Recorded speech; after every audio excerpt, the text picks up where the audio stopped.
Hello everyone, welcome back to our channel, and in today's video I will be showing you guys how you can use Shazam on your mobile device.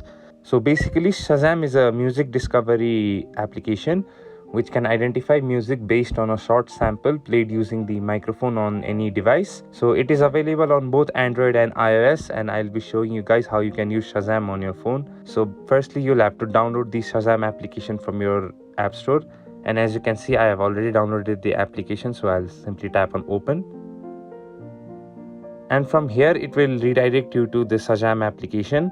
So basically if you want to use Shazam, then all you have to do is tap on this icon logo right here, and once you tap on the icon logo, the app will automatically listen for any music which is being played, and likewise it will identify the song which is being played and it will show you the name of the song. So here now I will be showing you guys how you can use Shazam to identify music.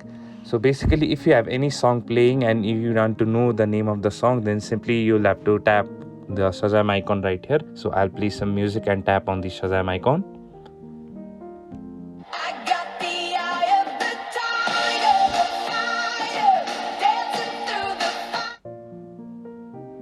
And as you can see right here, the app has identified the music. So in this way you can use Shazam on your phone. I hope this video was helpful, and if you have any queries then please make sure to leave a comment down below. Thank you guys for watching, and we'll see you guys in the next video.